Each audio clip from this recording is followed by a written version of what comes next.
मैं कृपाली कटोच फ्रॉम अंबिका विद्या निकेतन। आज आपके सामने आपको कक्षा 9 केमिस्ट्री का मैटर इन आवर सराउंडिंग के बारे में समझाऊंगी। तो कृपया ध्यान से सुने और अपना पेन और कॉपी जरूर लेके बैठें।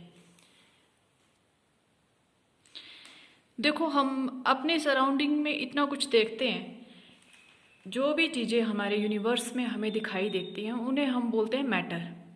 जैसे जिन चीज़ों को हम फील कर सकते हैं, the things that can be felt with the help of our 5 senses. जैसे कि हम जिस चीज़ को देख सकते हैं, टच कर सकते हैं, स्मेल कर सकते हैं, सुन सकते हैं और उसको टेस्ट कर सकते हैं। And it is defined as, the matter is defined as anything that occupy space, possess mass and presence of which can be feel any one of or more than our 5 senses.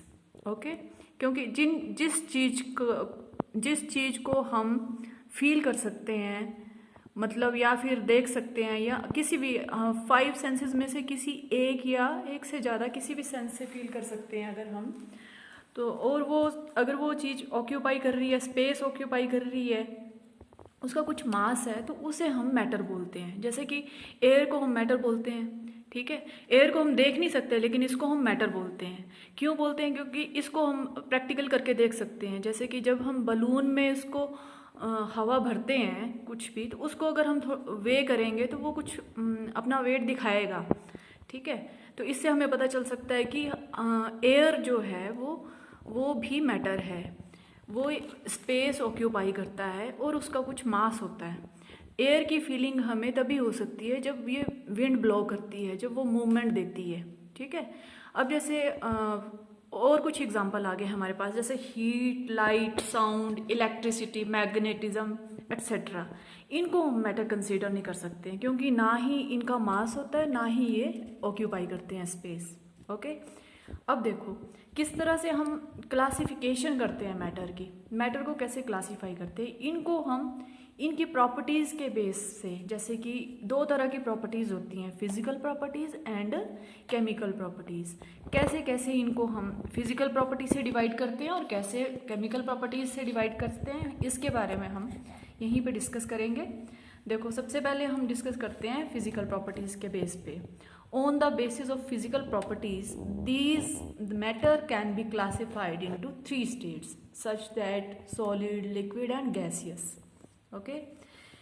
अब जैसे और chemical properties से कैसे divide करते हैं हम इनको? ये एलिमेंट्स, कंपाउंड और मिक्सचर, ये इनकी केमिकल प्रॉपर्टी पे बेस्ड है, ये जो टाइप्स हैं, ठीक है। अब सबसे पहले हम इस चैप्टर में तो हम सिर्फ इसकी फिजिकल प्रॉपर्टी के बारे में ही डिस्कस करेंगे। ओके, अब देखो physical nature of matter is, अब हम इसके करेक्टरिस्टिक्स करेंगे। जो मैटर होता है उसके क्या क्या करेक्टरिस्टिक्स होते हैं, मेन करेक्टरिस्टिक्स। जैसे कि matter is made up of particles. अब आप कैसे इसका एग्जांपल ले सकते हैं? जैसे आप एक पेपर का पीस ले लो, उसको आप छोटे छोटे टुकड़ों में देख लो, उसको बिल्कुल बारीक कर दो, उसको आप देखेंगे वो छोटे छोटे पार्टिकल से जुड़ के बना होगा। सैंड का एग्जांपल ले लो, सैंड भी छोटे छोटे पार्टिकल से बना होता है। ब्लॉक ऑफ वुड ले लो, पीस ऑफ ग्लास ले लो, एटसेट्रा। ये सब एग्जांपल्स हैं आपको दिखाने के लिए कि मैटर्स जो है वो छोटे छोटे पार्टिकल से बना होता है। First property of matter is made up of particles. Next आ गया, particles of matter have spaces between them. जो पार्टिकल्स होते हैं मैटर के, वो उनके बीच में स्पेसेस होते हैं। जैसे कि आप देखेंगे जब हम पानी में जैसे हम चीनी या उसको सॉल्ट को घोलते हैं, तो वो घुलता कैसे है? क्योंकि पानी के जो मॉलिक्यूल्स होते हैं, पानी के जो पार्टिकल्स होते हैं, इंटर पार्टिकल्स होते हैं, उनके बीच में स्पेसेस होंगे और वो क्या करेंगे, सॉल्ट और शुगर के जो पार्टिकल्स होते हैं उन पे ऑक्यूपाई कर लेते हैं वो वाला स्पेस। इसलिए वो जो मिक्सचर है बनता है उनसे। इससे हमें पता चलता है कि particles of matter consist spaces. Okay, और ये डिपेंड करता है किस किस जो साइज और नंबर ऑफ इनका जो स्पेस होता है वो डिपेंड करता है किस टाइप का मैटर है। अब देखो, आप सॉलिड में देखेंगे जो आपके पार्टिकल्स ऑफ मैटर हैं वो बिल्कुल साथ में जुड़े हुए हैं, बहुत ही कम स्पेस दिखाई दे रहा है इनमें। और लिक्विड में जो है थोड़ा सॉलिड से ज़्यादा स्पेस दिखाई दे रहा है, पार्टिकल्स जो हैं थोड़े ज़्यादा स्पेस से अलग अलग हुए हैं, और गैसेस में तो बहुत ज़्यादा स्पेस से ये अलग हैं। इन स्पेसिस को, ये जो इनके बीच का स्पेस है, इनको हम वॉइड भी बोलते हैं। अच्छा, next third property of matter is particles of matter are continuously moving. जो इसके मैटर के जो पार्टिकल्स हैं वो कंटिन्यूसली मूव करते रहते हैं। जैसे कि हम एक अनलिट इंसेंस स्टिक, जैसे कि सभी के घरों में होती है अगरबत्ती, अगरबत्ती को ले ले हम, अगरबत्ती को हम एक कोने में रख दें, अभी तक हमने उसको जलाया नहीं है, जब हम उसकी खुशबू लेने उसके नज़दीक जाएंगे तो हमें बिल्कुल नज़दीक से उसकी खुशबू आएगी। पर जब हम उसे लिट करते हैं, जलाते हैं जब हम उसको, तो उसका जो फ्यूम्स उड़ते हैं, वो हम अगर कमरे के किसी दूसरे कोने में भी खड़े होंगे तो वहाँ तक उसके जो खुशबू हम वहाँ तक फील कर सकते हैं। इट मीन्स जो उसके जो पार्टिकल्स हैं वो क्या कर रहे हैं, मूव कर रहे हैं, इनकी मूवमेंट के कारण ही हम उसे फील कर पा रहे हैं। It shows the particles of matter are continuously moving. Okay, अब देखो जैसे ये जो है this show as a temperature. अच्छा, ये जब टेम्परेचर इंक्रीज करता है तो इनकी जो पार्टिकल्स की काइनेटिक एनर्जी भी इंक्रीज करेगी। मैं आपको बताऊंगी इसके बारे में भी, कैसे किस तरह से इंक्रीज करती है। जैसे कि हम एग्जांपल ले लेते हैं एक नाटी डांसर्स का। नाटी डांसर आपने देखा होगा, अपनी बाहों में बाहें डाल के एक दूसरे के साथ चेन बनाई होती है उन्होंने। जब हम उन स्टेप्स को जब वो मूव कर रहे होते हैं, वो धीरे धीरे चल रहे हैं, जब तक वो धीरे धीरे डांस कर रहे हैं तब तक तो वो उनकी मूवमेंट में उनकी जो बॉन्डिंग होगी वो ज़्यादा बहुत स्ट्रॉन्ग होगी। जैसे ही उनकी मूवमेंट में इंक्रीज आता है, जैसे जैसे जैसे जैसे उनकी स्पीड बढ़ती है, डांस की स्पीड बढ़ती जाती है, तो उनके जो बॉन्ड्स हैं, जो बॉन्डिंग है, जो बाजू में जो छूटने लगती है, वो लेस फोर्स ऑफ अट्रैक्शन से मूव कर रहे होते हैं, वो इसलिए उनके बॉन्ड टूटने लगते हैं। तो यही काम करता है यहाँ पे। जैसे कि जो काइनेटिक एनर्जी जो है इनकी, जैसे टेम्परेचर इंक्रीज करते हैं तो इनके जो बॉन्ड्स भी जो है ना टूटने लगते हैं। फोर्स ऑफ अट्रैक्शन जो होती है मॉलिक्यूल्स के बीच में वो कम हो जाती है और वो टूटने लगते हैं। इससे जो इनकी जो ये जो है रैपिडली मूव करने लगते हैं। फोर्थ प्रॉपर्टी आ गई इसकी, particles of matter attract each other. जो भी है, जो ये जितने भी आपके पार्टिकल्स, जो भी स्टेट्स ऑफ मैटर है, अलग अलग स्टेट्स हैं, सॉलिड, लिक्विड एंड गैसेस। आप इसके फिगर 1.1 में देखेंगे कि किस तरह से ये जुड़े होते हैं आपस में। ये इनके बीच में, सॉलिड्स के पार्टिकल्स के बीच में बहुत कम स्पेस है, क्योंकि इनके बीच में बहुत स्ट्रॉन्ग फोर्स ऑफ अट्रैक्शन होती है, बहुत बड़ी फोर्स ऑफ अट्रैक्शन से जुड़े होते हैं, इसलिए ये बहुत कम स्पेस छोड़ते हैं। जबकि लिक्विड में सॉलिड का comparatively come force of attraction होती है, जबकि गैसेस में बहुत ही कम फोर्स ऑफ अट्रैक्शन होती है, इसलिए स्पेसेस भी ज़्यादा होता है। और आप देख सकते हैं इन फोर्सेस ऑफ अट्रैक्शन की वजह से ही इनकी मूवमेंट जो है, रिजिडिटी, कंप्रेसिबिलिटी और जो इनकी फ्लूइडिटी है वो डिपेंड करती है। इसके बारे में भी हम डिस्कस करेंगे आगे। अब देखो, जैसे आप आगे सबसे पहले हम इनकी फिजिकल स्टेट्स में ये किस तरह से एक दूसरे से अलग हैं, इनकी प्रॉपर्टीज़ के बारे में डिस्कस करेंगे। जैसे कि आ गया सॉलिड। सॉलिड ऐसी फॉर्म है मैटर की जिसमें रिजिडिटी होती है, ये इनकम्प्रेसिबल होती है, और ये इसकी डेफिनेट शेप होती है और डेफिनेट वॉल्यूम होता है। लिक्विड जो होता है इसमें फ्लूइडिटी होती है, ये ऑलमोस्ट इनकम्प्रेसिबल होता है, इतना ज़्यादा भी इनकम्प्रेसिबल नहीं होता, बट सॉलिड से कम होता है इनकम्प्रेसिबल जो आपका, और डेफिनेट वॉल्यूम होता है, और इसकी डेफिनेट शेप नहीं होती है। गैसियस की ये फ्लूइडिटी रखता है, कंप्रेसिबिलिटी भी रखता है, और ना ही इसकी डेफिनेट शेप होती है, ना ही इसका डेफिनेट वॉल्यूम होता है। ये किस तरह से अलग अलग होते हैं, ये सब कुछ डिपेंड करता है किस तरह से इनके पार्टिकल्स जो हैं एक दूसरे के साथ जुड़े हुए हैं, कितनी फोर्स ऑफ अट्रैक्शन लगी हुई है, ये सारा इनके स्ट्रक्चर पर डिपेंड करता है। जो properties of states of matter, अब सबसे पहले हम सॉलिड स्टेट की प्रॉपर्टीज के बारे में डिस्कस करेंगे। अब देखो, solids have definite shape and have distinct boundaries. अब देखो, आपने अभी थोड़ी देर पहले आपने डिस्कस किया किस तरह से इनके स्ट्रक्चर्स डिफरेंट हैं, तो उस पे ही डिपेंड करती है सारी इनकी प्रॉपर्टीज जो है। आप देखेंगे कि जो इनकी डेफिनेट शेप होती है due to their intra particle जो force of attraction, more there are more force of attraction between these the particles of solid, therefore they have definite shape, they can't change. उनको change करने के लिए हमें बहुत सारी फोर्स अप्लाई करनी पड़ती है। आप देख सकते हैं कि जैसे आपका वुडन टेबल हो गया, उसको आप ऐसे हाथ से, सिंपल हाथ से जोर लगा के नहीं कर सकते हैं, उसको आप हैमरिंग करेंगे तभी जाके वो अपने पार्टिकल से डिसोसिएट होगा। और बुक्स होगी, स्टोन हो गया, एट्सेट्रा, आप देख सकते हैं, आपने सॉलिड, लिक्विड और गैसेस के एग्जांपल वगैरह छोटी क्लासेस में पढ़े हुए हैं। अब देखो, सॉलिड पजेस रिजिडिटी, रिजिडिटी होती है कितने सख्त हैं वो, मतलब कितने सॉलिड हैं वो। और रिजिडिटी, सॉलिड जो होते हैं ये भी किस पे डिपेंड करता है, पार्टिकुलर जो इनकी इंट्रामॉलिक्यूलर फोर्स ऑफ अट्रैक्शन होती है, बहुत ज़्यादा फोर्स से जुड़े होते हैं, इसलिए दे आर मोर रिजिड। इनको हम तोड़ नहीं सकते हैं, वही ये अपनी शेप को मेंटेन रखते हैं। व्हेन सम आउटसाइड फोर्स, जब हम थोड़ी सी फोर्स लगाते हैं तो कुछ नहीं होगा, थोड़ी ज़्यादा फोर्स लगाएंगे तभी ये टूट पाएंगे, ठीक है।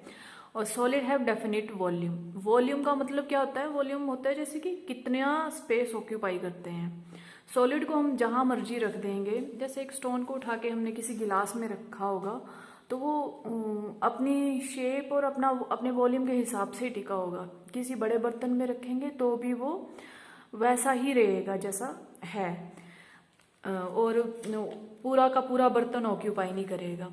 तो हम बोल सकते हैं कि ये इसका एक डेफिनेट वॉल्यूम होता है।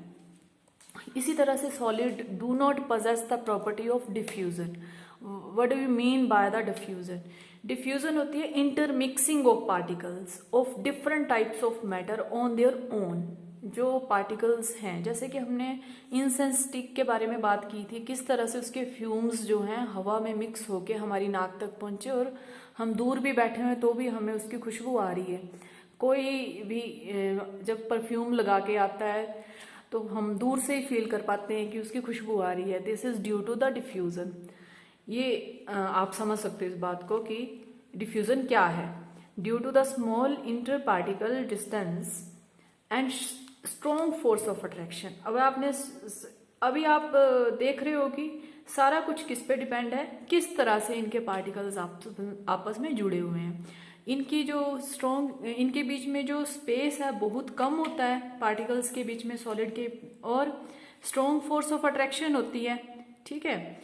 And the particles of solid don't move much from their position. वो अपनी पोजीशन से ज़्यादा मूव नहीं कर पाते हैं, ठीक है, वो सिर्फ वाइब्रेट करते हैं एक ही पोजीशन पे।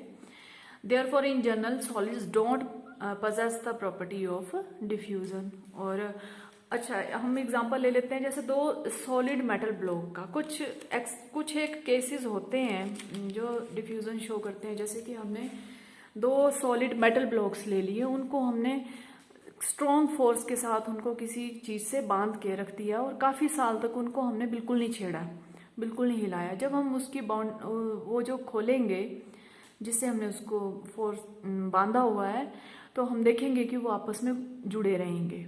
तो ये डिफ्यूजन शो कर रहा है ये चीज़ भी। जैसे कि एक और एग्जांपल ले लिया, आप लोग अपने स्कूल में बोर्ड में चौक से लिखा होता है, अगर हम काफ़ी देर तक उसको नहीं मिटाते हैं, कई दिनों तक उसको नहीं मिटा रहे, नहीं रब करेंगे, तो क्या होगा कि वो अपनी जो है वो मिटेगा नहीं, उसको मिटाने के लिए मुश्किल होगी, ठीक है। और अगर अब आ गया आपका liquid. Liquid don't have the fix shape but have the fixed volume, ठीक है। अभी हमने बात की थी सॉलिड की, अभी हम लिक्विड के बारे में आ गई आपकी। ये इसकी जो शेप भी फिक्स नहीं होती है और पर इसका वॉल्यूम फिक्स होता है। अब जैसे लिक्विड को अगर 1 लीटर दूध को हम किसी 1 लीटर की बॉटल में डालते हैं तो भी वो 1 लीटर जितना वॉल्यूम ही ऑक्यूपाई करेगा, ठीक है।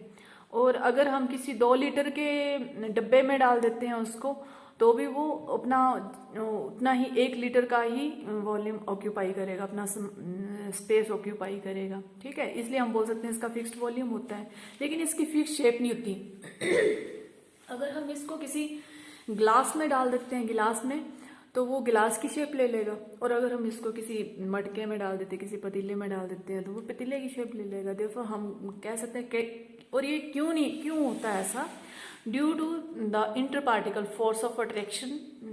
ठीक है, जो इसका स्ट्रक्चर है, इसके पार्टिकल्स किस तरह से आपस में जुड़े हुए हैं, ये सब कुछ इस पे डिपेंड करता है। Liquids are not rigid but have the property to flow. Liquid तो रिजिड नहीं होते हैं, जैसे सॉलिड रिजिड होते हैं। जैसे पत्थर और पानी में आप देख सकते हैं कितना डिफरेंस होता है। पत्थर कितना स्ट्रांग होता है पकड़ने में, और पानी को आप ऐसे आराम से ऐसे पकड़ सकते हैं, ऐसे हाथ में ऐसे दबा सकते हैं, जो कुछ भी है। तो उसकी अगर पत्थर को हम जमीन पे रख देते हैं तो वो अपने आप फ्लो नहीं करेगा। ठीक है, जब पानी को अगर थोड़ा सा हमने पानी ऐसे जरा से गिरा दिया तो वो फ्लो करते हुए ऐसे आगे को चला जाएगा। तो इससे ये सब कुछ किस पे डिपेंड करता है, inter particle force of attraction between these solid liquid. ठीक है, और अब आ गया liquid possess a property of diffusion. Diffusion के बारे में हम डिस्कस कर चुके हैं। अब डिफ्यूजन क्यों होती है इसमें डिफ्यूजन होती है, क्यों होती है, क्योंकि उनके बीच में सॉलिड के कंपैरेटिवली ज़्यादा स्पेस होता है मिक्स होने के लिए। ठीक है, तो liquid diffusion of solid into liquid, देखो कैसे देखेंगे हम। जब हम एक गिलास में पानी लो, पानी में थोड़ी सी चीनी डाल दो, और या तो आप सॉल्ट डाल सकते हैं, कुछ भी डाल दो। अब तो आप उसको ऐसे रहने दो थोड़ी देर के लिए। आप देखेंगे कि कुछ टाइम के बाद वो जो उसका पानी में जो चीनी अपने आप ही घुल गई होगी, और आप देखेंगे उस पानी का टेस्ट भी मीठा हो गया होगा। वो अपने आप, हमने विदाउट वो चम्मच का यूज़ नहीं किया, हमने थोड़ी देर के बाद देखा, क्योंकि उसने डिफ्यूज़न शो की है इसमें। वो अपने आप ही मिक्स हुए हैं मॉलिक्यूल्स जो हैं, हमें एफर्ट नहीं करना पड़ा उसके लिए। ठीक है, और आपका ले लो अब diffusion of liquid into liquids. Liquid का लिक्विड के साथ घुलना, जैसे पानी और अल्कोहल, या पानी में अल्कोहल मिक्स कर दो या अल्कोहल में पानी डाल दो, कुछ भी कर लो, आप देखेंगे वो अपने आप ही मिक्स हो जाएंगे। तो ये डिफ्यूज़न शो करते हैं। Diffusion of gases into liquid, जो कुछ स्पेशल गैसेस होती हैं, ऑक्सीजन, कार्बन डाइऑक्साइड वगैरह होगी एटमॉस्फेयर में, जो कि पानी के साथ डिफ्यूज़ हो जाती हैं। ठीक है, और पानी में घुलेंगी तभी तो एक्वेटिक लाइफ जो है वो सरवाइव कर पा रही है। अच्छा, अब आप देखेंगे लिक्विड में डिफ्यूज़न का क्या वो है, रेट क्या है, rate of diffusion of different liquids. Different liquids में डिफरेंट रेट होता है। Different liquid have different rates of diffusion. For example ink in water, अगर हम इंक डालते हैं पानी में, इंक की ड्रॉप डालते हैं, तो वो अपने आप देखेंगे उसी वक्त रैपिडली वो उसमें सारी वो घुल जाएगी, थोड़ी देर में उसका पानी का जो कलर चेंज हो जाएगा। और अगर हम हनी डालते हैं तो हनी का जो है धीरे धीरे करके घुलेगा। ये किस पे डिपेंड कर रहा है, जो रेट ऑफ डिफ्यूज़न है डिपेंड करता है डेंसिटी के ऊपर। इंक जो है कम डेंसर है देन हनी के। ठीक है, हनी की डेंसिटी बहुत ज़्यादा होती है, इसलिए हनी जो है थोड़ा ज़्यादा टाइम लगाएगा डिफ्यूज़न में, और इंक जो है थोड़ा कम टाइम लगाएगी। नेक्स्ट आ गया rate of diffusion increases with rise in temperature. अब कैसे, जो आपका डिफ्यूज़न का रेट है टेम्परेचर के राइज करने से भी बढ़ता है। किस तरह से, जैसे कि हॉट फूड और कोल्ड फूड का ले लिया हमने। अब आप देखेंगे कि कहीं पे दूर भी कहीं पे खाना बन रहा हो, गर्म खाना, उसकी खुशबू आप दूर तक ही आ जाती है, कहीं पे भी बन रहा है तो। और जब आप किसी ठंडे फूड की खुशबू लेने के लिए आपको उसके नज़दीक जाना पड़ेगा, तो जो डिफ्यूज़न जो है ज़्यादा टेम्परेचर में ज़्यादा होती है, और जब टेम्परेचर को कम होता है तो डिफ्यूज़न कम होती है। Now we will discuss about the properties of gases. अब देखो, gases neither have definite shape nor a definite volume. अब गैसेस की ना ही डेफिनेट शेप होती है ना ही डेफिनेट वॉल्यूम होता है। अगर आप किस गैस को किसी बॉटल में रखेंगे तो वो पूरा का पूरा बॉटल पूरा स्पेस ऑक्यूपाई कर लेगी। और अगर आप गैस कहीं पे रूम में कहीं पे ऐसे बोतल को ओपन करेंगे तो वो पूरे कमरे में फैल जाएगी। तो हम बोल सकते हैं कि इसका डेफिनेट वॉल्यूम नहीं होता है और ना ही डेफिनेट शेप होती है। ये जो जिस कंटेनर में डालेंगे वही शेप ले लेती है, उसी के हिसाब से वो शेप देगी आपको। अब जैसे कि मैंने आपको एग्जांपल दिया था परफ्यूम का कि कहीं से, तो परफ्यूम की जो स्मेल है वो भी गैसेस है, गैस स्टेट में है। तो वो भी अगर एक कमरे से दूसरे कमरे में या कहीं पे भी एक प्लेस से दूसरे प्लेस में आराम से उसकी खुशबू पहुंच जाती है। ये सब कुछ क्या है, मैंने आपको ये जो सॉलिड लिक्विड गैसेस किस तरह से एक दूसरे से अलग हैं, ये सब कुछ डिपेंड करता है किस तरह से इनके inter particles forces of attraction पे ही सब कुछ डिपेंड कर रहा है ये। तो आपने देखा होगा कि गैसेस के जो पार्टिकल्स हैं, इंटर पार्टिकल्स हैं, वो बहुत ही ज़्यादा डिस्टेंस पजेस कर रहे हैं इसलिए, और उनके बीच में बहुत ज़्यादा स्पेस है। और गैसेस की क्या होती है, मैक्सिमम फ्लूइडिटी होती है, लीस्ट रिजिडिटी होती है। फ्लूइडिटी होती है प्रॉपर्टी टू फ्लो। तो गैसेस की प्रॉपर्टी क्यों है फ्लो करने की, क्योंकि इनके बीच इनके पार्टिकल्स की जो फोर्स ऑफ अट्रैक्शन है वो बिल्कुल नेग्लिजिबल है। वो बस रैंडमली घूम रही हैं, बस पार्टिकल्स जो हैं, बस उनको जितना स्पेस मिलेगा वो उतना ऑक्यूपाई करेंगी, पूरा प्रेशर वो। और इनकी जो रिजिडिटी होती है बहुत बिल्कुल नहीं होती है, रिजिड नहीं होती हैं।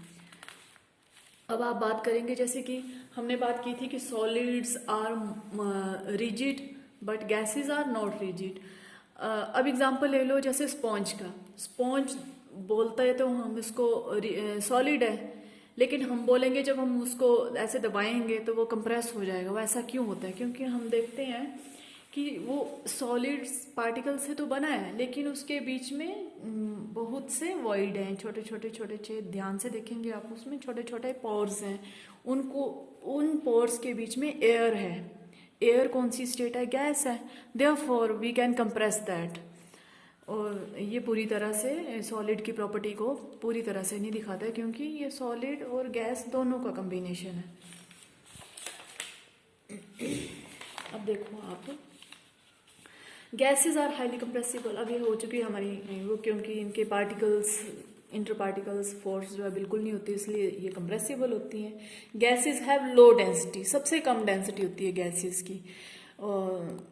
डेंसिटी का मतलब मास पर यूनिट वॉल्यूम, कितने वॉल्यूम में इनका कितना मास आता है। तो ये बहुत ज़्यादा स्पेस, थोड़े से मास के लिए बहुत ज़्यादा स्पेस ऑक्यूपाई कर लेती हैं। Therefore they have low density. और सॉलिड की जो डेंसिटी बहुत ज़्यादा होती है, लिक्विड की उससे कम होती है, गैसेस की सबसे कम होती है। Kinetic energy of its particles are quite high. तो आप देखेंगे इसके जो पार्टिकल्स हैं इनकी मूवमेंट बहुत ज़्यादा होती है due to less force of attraction, negligible, you can say negligible force of attraction between the particles.